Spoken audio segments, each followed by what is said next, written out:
Hey everyone, welcome back to High Tea Hoops. High Tea Hoops. This is Brian Bosche at the Duke of Hoops, and I am joined by Skylar Smith. What's up, Duchess? Hello, I'm so excited for today's interview. Me too. So today we have a very special guest, Team GB player, Melita Emanuel-Carr. Melita, welcome to the High Tea Hoops podcast. Hey, thank you for having me. We are so excited. We had your friend on, Christina Gaskin. We saw that you were announcing a game together. I think it was your first time commenting. Is that right? Yeah, it was first time ever commentating in a game. We wasn't actually together. She's picked it up and was like, "Oh, this voice sounds familiar. Mel, how did it go?" And she's like, "Yeah, you should definitely do it. I do it, and I enjoy it." So we had a little conversation on Twitter about that. So, Oh, nice. And so yeah. what game did you announce? Tell our audience, what were you commenting on? So I was actually the second host, let's say, of the game. Okay. Someone else, I was doing it with someone else, James Veer, a coach at the Barking Abbey Academy. Yep. And we was commentating the London Lions against, why have I forgotten the team? And I know. spoke about it. I feel like That's okay. I watch games and then I completely forget who I just watched. So Also, it's 2020, 2021. It's just Yeah. like my mind is on other things. Right. It was the Lions. Okay, I got it now. It's Essex Rebels. Okay, And nice. Okay. it was pretty hard at first because I didn't really know that team too well. I didn't know any of the players besides one. And then obviously I'm biased because I played for the London Lions before. So Yep. it was hard to try and stay balanced, but it was a good experience. I'll definitely do it again. Yeah, that's amazing. So we'll get into that more, but we're going to take it all the way back. You grew up hooping in the UK. You were on every prestigious team. You went to the Commonwealth Games. You've done some incredible things. So what was it like growing up in the UK playing basketball? It was pretty tough. I started playing at the age of 10 and I was playing for a boys team because there was no female team in my area. So I fell in love with the game, literally. I didn't mind playing with the boys, created some brothers, basically. So Yeah.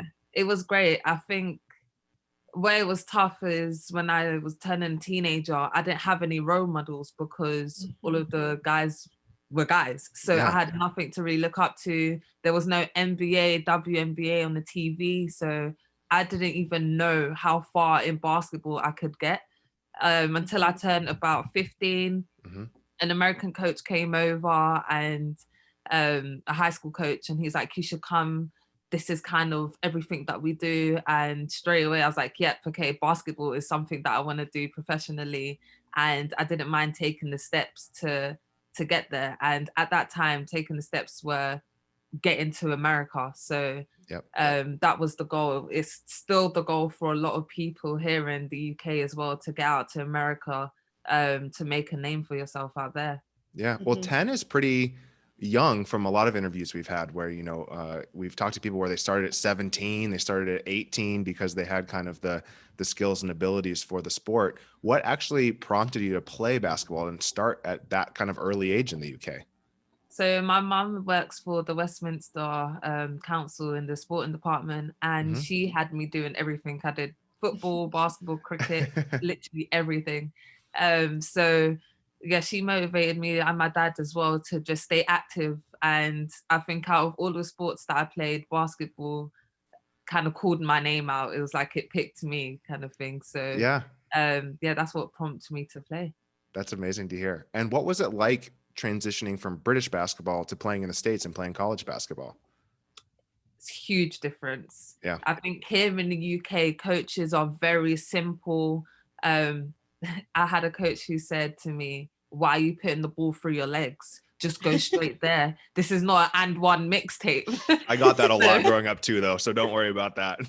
A lot of fundamentals. Stick to the fundamentals. Yeah, exactly. Keep it simple. So going over to the States and I'm seeing everyone doing these moves, everyone having the confidence as well to do the moves. I think that's the biggest difference, I think, in the UK to in America. But I have to give England some props as well. I do think because we keep the game so simple, we're able to, I think our IQ is a little bit better. I felt like even now watching the games as well and watching some of the UK players go over to America, I do think that IQ is just a little bit better than their age group in America. So I think it balances it out a little bit. Yeah. Well, I think you see that a lot with Europe too, where a lot of the more skilled NBA players coming in are from Europe because they focus on the fundamentals. Where I played AAU basketball, and you're right, there's not that fundamentals of coaching. It is about a lot of flash and athleticism as opposed to getting the fundamentals down, even at any size. So yeah, that's really interesting to hear that. Yeah, I played in an AAU tournament. How old was I? I think I was about 14 in Washington, D.C. And so that was my first glimpse of American style basketball, and there was no shot clock, and we could not get used to that at all. We're like, how long are we playing defense for? This is not fair. Skylar, I'll let you ask in a second. Sorry, tangents, but yeah, we were in an AAU final on the West Coast. They got up like 14-8 and then just held the ball the rest of the half. I'm like, this is ridiculous. This is not basketball. Like, play defense. Let's actually have possessions. I think we ended with like 40 possessions total. It was awful. I hate no shot clock. That's my AAU complaint of the day, Skylar. Sorry. Thanks, Brian. Gotta get it in there. Just like my ranch talk, you gotta get it in AAU. Exactly. In there every pod. Speaking of ranch. Great segue. Thank you. So I lived in Chicago for a year. I actually went to DePaul my first year of college, so I was actually pretty close to UIC. So what was it like transitioning to living in Chicago, and did you like living in Chicago after being in the UK? I definitely think the hardest thing was the weather. 100%. Yeah. That Chicago weather's so tough. Yeah, it is. Before I decided I wanted to go to America, well, deciding my school, first thing I said is I want to go somewhere hot. And then, I just literally picked the opposite. Yeah. So yeah, I think the weather was tough for me. Culture-wise, I think I was okay because I've been to America a few times. So I wasn't shocked about anything. I love food as well, so that was best thing ever. Chicago's an incredible food city. Did you get into the deep dish scene for course, pizza? Oh, did you go to Portillo's? Yeah. Oh man. And it was everything was literally 5 minutes away from my dorm as well, so I had all of the choices to pick from. Go ahead, sorry. What did you miss about the UK when you were in Chicago? And now looking back, do you miss anything about Chicago when you're back in the UK? Good question. Definitely miss my family and friends. Yeah. 100%. Miss birthdays, Christmas, all the festivals I miss because I was in Chicago. Basketball's tough too. FaceTime. Yeah, basketball's tough too because you play through Christmas, you play through winter breaks. Yeah, exactly. And some of my English teammates in America, they got to go home. And my coach, she was pretty tough. So the 1 year we actually had Christmas, a couple of days in Christmas off, I said, okay, can I go home? And her response was, do you want to live at home forever? No. So you're going to have to get used to being away from home. Jeez. That is a savage response. Yeah, exactly. So you're like, I'm 19. I just want to see my parents. What are you talking about? Yeah, right, exactly. Like, who hurt you? Why do you hate your parents? Well, I think maybe she did. Yeah, maybe. Okay, I have one more this is such a random Chicago Midwest question, and this might take some explaining. Which is more aggressive?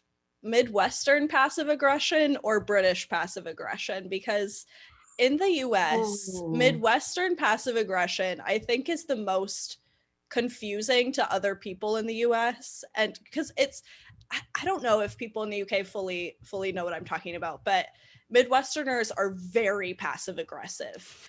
And I've heard that it's kind of the same way that Brits are. And I mean, I've lived in the UK, so I've kind of experienced it. And it is pretty similar. I was able to kind of adapt pretty quickly to it because I grew up in the Midwest. Do you have any idea what I'm talking about right now? Or am I just on some insane tangent? I completely understand. I think maybe that's why I adjusted so well. Yeah. Because we are actually similar in the sense of even our humor as well. I think we're very hard to please. Yes. Right, what to say. Yes. What else? And we're very straight to the point compared to, well, Midwest in terms of everywhere else in America, very straight to the point. And I love that as well. So I even had a coach, she, rather than laughing, she would just say hysterical. So like no laughter or whatsoever. So it's like, okay, your so joke was okay, but it's not that funny that I'm gonna laugh. I'm not gonna give you the satisfaction of a laugh. That's so funny. I don't feel emotion. I will just express it to you in language. Yeah, and Brits would just be like, I didn't really find that funny, sorry.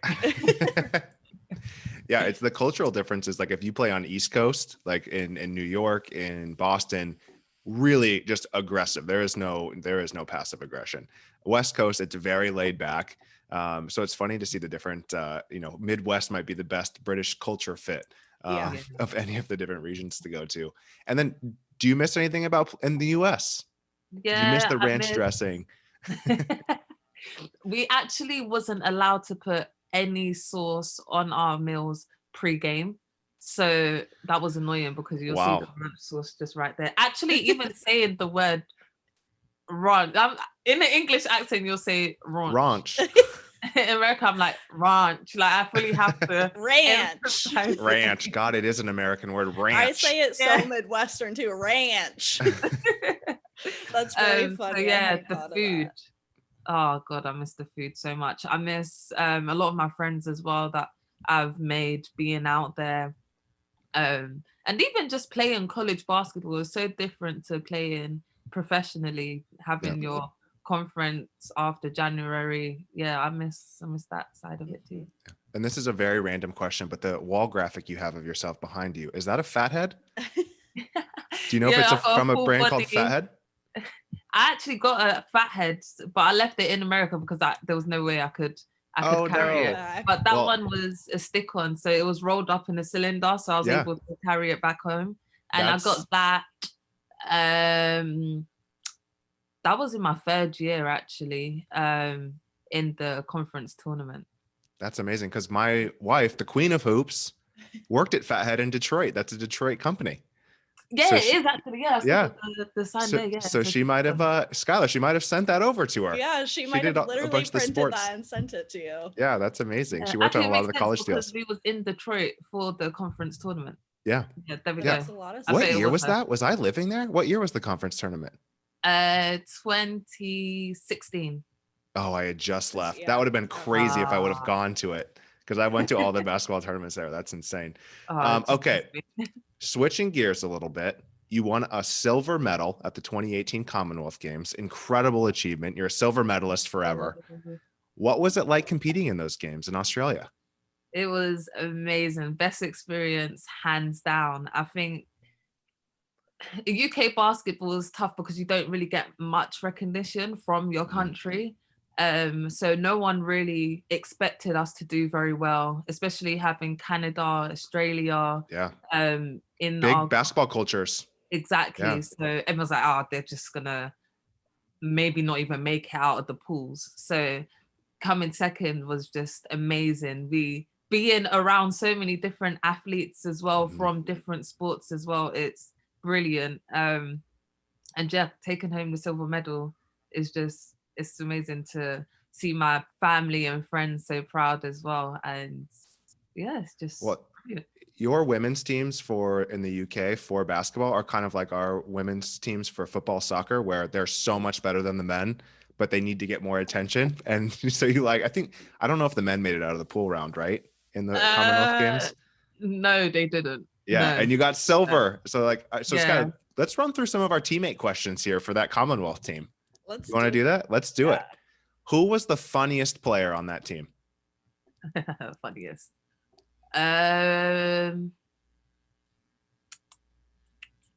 This was 3 years ago. It seems like a lifetime ago. I know.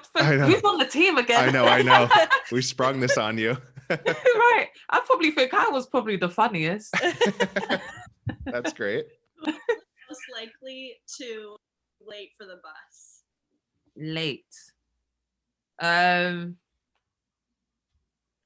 trying to think. I think there was one time someone was late. Who was it though?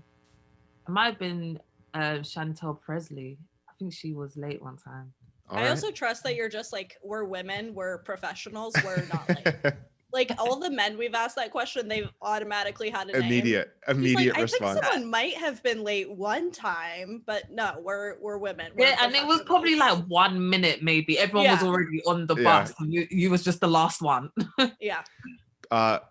Most bounce on the team. Bounce.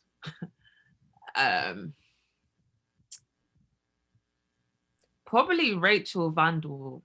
Nice. Yeah. All right. Who is the best style? Her jump shot is high. Yeah. Skylar, you got one? Sorry, my mic disconnected. Style. Say again, Skylar. Who has the best style? Yes, Melita, you're winning all of these. Let's go. Just say yourself for all the good ones. I'm here for it. Exactly. Hype yourself up. I think Azania as well. But Azania has a nice little swag to her as well. Love it. All right, we can end there. I love those. Yeah. I love that you won multiple categories. When there was only like 4. I know. So what excited you about the opportunity to play in the WBBL? Like, was it something that you had been thinking about since you were younger and started playing in the UK? It's actually funny because I always told myself never to play in the WBBL, never come back home to play. It's just not worth it. There's no money. That coach told you. She was like, do you want to live at home? You were like, fuck, I can't play at the WBBL. I can't go home. You're right. And I think at a certain point in my career, I was just thinking, what is actually best for me? And at that time, I had sat out from basketball for a little while because when I was in Spain, the coach halfway through the season literally just benched me. I guess we didn't have a connection. So I wanted to play in the WBBL just to get my feet wet again, get my confidence back up, and then go back overseas. And it was nice as well because I got to, well, actually, no, I didn't play a home game. So no one got to see me play. My parents traveled to one away game. Other than that, yeah, it was. Yeah, well, I saw a Hoops Fix throwback post where I think you dropped like 18 points or something in your first game. And it was like, it was starting to roll a little bit. And then injury strikes. So Skylar, I think has a question for you queued up here. Yeah, injuries, they're always so devastating. Do you have any advice for others going through the recovery process? I think just take everything step by step. So win small goals rather than just try to jump to that big goal. Every week you'll definitely see an improvement. So I think that's what's kept me positive about being injured.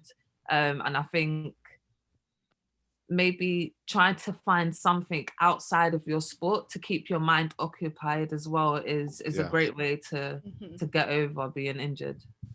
It's, I mean, an ACL injury, especially. What, 3 games into the season? Yep, 3 games. Oh, was it during a game? Practice? No, it was, practice. Oh, devastating. Yeah. But Christina Gaskin has a question, which friend of the podcast guest on High Tea Hoops.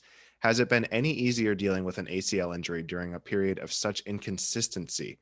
And, not that you wish that any of this happens or helped you, but is there a benefit to this? Like the season's up and, everything's up in the air. There's a lot of pros going unsigned. Is it kind of a better year to kind of go through that rehab process? I think there's good and bad. So I'll start with the bad. So I tore my ACL in October 2019. And because I was in England and in the league, you don't really have an insurance policy, I guess, with the team. Also, I wasn't planning on staying too long, so I didn't really sign a official contract. So I had to go through the NHS and it was forever. The wait was just ridiculously long. I think my first surgery date was in February. So wow, that's a long time to sit with a torn ACL. Exactly. But then my SNC coach said, actually, it's a positive because you can work on your knee, get it back strong again, and then have the surgery, and the comeback is actually quicker than to get it straight after you've torn it. And then COVID hit, and it was 2 weeks before my surgery date, I got a call from the hospital saying that it's going to be postponed. And they couldn't give me a date, obviously, because they didn't know where COVID was going to end. So it was literally just a waiting game. And I didn't end up getting my surgery until August. And August? Almost a year later? Exactly, almost a year later. So I guess that's the bad side of it, the fact that I've had to wait so long to start my rehab process. And I'm only 5 months in. So I could have been playing by now. But then because the season is so up in the air, I'm kind of happy because I don't have to watch many games. I'm not missing many games either. And like you said, so many players are unsigned as well. So I kind of feel like everyone's feeling my pain right now. It's also, I'm sure, nice, like all those players, they are risking COVID every time they're playing. So like, I'm sure it's nice that you're able to just kind of be safe and not be risking COVID. Yeah, exactly. You're right. The gym that I go to is only for elite athletes, and there's only a few people in there. So I'm grateful I still have that, and I'm not just doing my rehab at home as well. But I do feel a lot safer than a lot of the other players who have to kind of try to stick with their bubble and then obviously play in. So do you have a plan for getting back on the court, and do you want to play again, or what's your kind of plan going forward?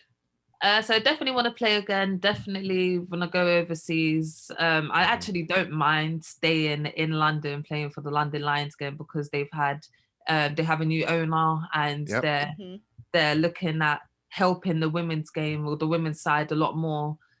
So if they're planning to go to the Euro Cup, I may as well stay at home. It's a great opportunity. My process in my rehab right now, I'm not in a rush to get back. I don't think there's a point in rushing to get back because there may not even be any games to get back to. So I'm just taking it slow. I am ahead of schedule, just naturally by working hard. So I think maybe give it a month, and I think I'll be ready to play. But whether I decide to start playing straight away or just try to get my game back is another question. We'll see. Yeah. I mean, speaking of the London Lions, we've had, DeAndre Liggins on the podcast, Byron Mullins. We've talked to 777 partners, the new owners of the Lions, and it's been pretty incredible to see what they've been able to grow in London and how bullish they are on basketball in the UK. And, unfortunately, the news just broke this morning that due to COVID outbreak on the team, they're not able to play in FIBA Europe Cup, or at least in that initial group stage. It's kind of up in the air of what's going to happen next. But I think, Skylar and I, there's so much opportunity for basketball to grow, especially in London, where even talking to DeAndre Liggins is like, why did you come to London instead of, Spain or Greece or other countries you could have played in? And there's not the language barrier. There's a lot of financial opportunities, brand deals that you can sign. London is a really fun city to live in. There's so many advantages. So what do you think the WBBL can do to kind of help grow that interest of basketball in the UK? I think signing more international players. Well, first you need the money to do that. I do think if more money was put into the WBBL, then being able to have different international players come over to improve the game, which then kind of sprinkles down to grassroots level because they're able to see better competition. They've got more to look up to. That will just naturally improve the game in the country. So once we get more international players, then I think there's more talk around the world about British basketball. And, once the gossip kind of starts, then it's great. More people want to come, more people want to watch the game as well because it's better, more brand deals, endorsement deals. So I think, it definitely just starts with the money. Yeah. Skylar, can we convince Sue Bird to spend a year in London, play for the London Lions, and like her 41st year or whatever? Maybe like her last year. Maybe. Who knows? This is a Seattle Storm podcast. Yes. Megan, Sue, spend a year in London. Let's sign Megan to the Tottenham team. Oh, that would be great. So shifting gears a little bit, can you tell us about Stop the Violence and the mission of Stop the Violence? Yeah, so living in Chicago, everyone knows gang violence is just off the roof. Yeah. And I think I was very much exposed to that especially after losing my friend in my sophomore year. So I decided to start a campaign. We had a Stop the Violence game in Chicago. And then I carried it over to London after the massive growth in knife crime in London. So I decided to do an event, tried to get all of the best people from London playing against each other. I did a celebrity game as well, just to create awareness about basketball and how it can change someone's life, because I know a lot of people who were previously in gangs or just going in the wrong direction, and after finding basketball, they've kind of turned their life around. So yeah, that was my purpose, and hopefully I was supposed to do another event in 2020, but yep, Corona stopped that. So hopefully, fingers crossed, this summer. If not, then next summer I'll definitely do some camps maybe, and another event as well. Yeah, well, you had Justin Robinson and some other Lions players at the last event, right? That looked really fun. I was actually shocked they all said yes. Literally everyone. I had about 30 players, and I'm like, they're probably going to say no, so then we add more people on, and everyone said yes. So I had a full roster on both teams. That's amazing. And you mentioned that, during the, rehab or physical therapy process, it's good to find things outside of the sport that you're interested in. And we've talked about this we had Zoe Skaman on the podcast, who talks about athlete branding and how finding your pillars where, okay, are you interested in basketball and fashion and gaming and create, like, what are your different things that you like to try to help build your brand a little bit more? So what are the things that you enjoy outside of basketball? You have the Stop the Violence, which has an incredible mission. Are there other things that you like to do outside the game? Yeah, I like to do a lot of stuff. I'm very spontaneous, so you can say, let's do this, and I'll be down to do it. So yeah, building my pillars, it was kind of hard because I was so broad. Every week I wanted to do something new. I wanted to be a rapper at one point. So, being injured for so long has given me the opportunity to kind of try out a lot of stuff. So I actually wanted to start my own podcast. But amazing. Do it. I'm too indecisive. I find it a little bit hard to just start. I think that's the hardest part, just starting it. Well, here's your call. Start a podcast. We need more voices in British basketball. Yeah, I'll try. I'll start. Your audio quality is amazing. You're already like half the way there. You've already got a great background. You can record in front of yourself. Yeah. Besides the quotes, though. No, it's great. Okay. Yeah, I don't have no other space. What would your podcast be about? What would you focus on? I think I would do something along the lines of interviewing different athletes from different sports. Once COVID is over, maybe joining in with their session just to find out what it's like to be, let's say, a track runner. So doing a session with them, talking to them about how they get endorsement deals and how they survive as well, because especially in the UK, being a basketball player, your income's not that great.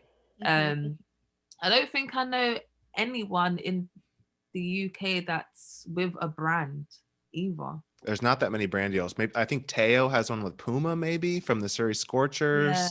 There's only a few, but they're not huge on social media either, which hurts. There's not a lot of them with a huge following, even though they're incredible players on the court. Yeah, so I definitely would like to see how they kind of do it and bring it over to basketball to try and make that happen. Yeah. I would love a YouTube channel where you go and train with the different athletes and see what their schedules are like and see if you can hang or not with the different workouts. Yeah, that'll be fun. That would actually be really fun. So I'll see. I'll try to set that up. Brian will push you to start it. Yeah, he is constantly pushing me to start new That's channels. what I need. I'm like, Duchess, Brian's your guy then. You can take him. Melita, when we started this podcast, we had a horrible idea to do a fan guide leading up to the NBA bubble. So we did one team every day. I think I almost killed Skylar. We did 21 pods in 21 days, and it was Skylar was about to crumble. I'm just having. I was pushing. crying in the middle of pods. It was bad.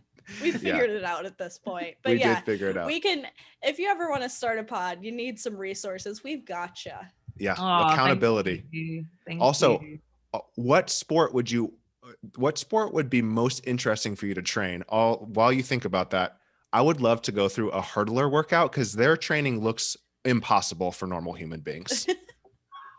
You don't have the flexibility for that. I have like my hip flexors would pop the first time I would try to get over one of those hurdles. It's insane. It's true, actually.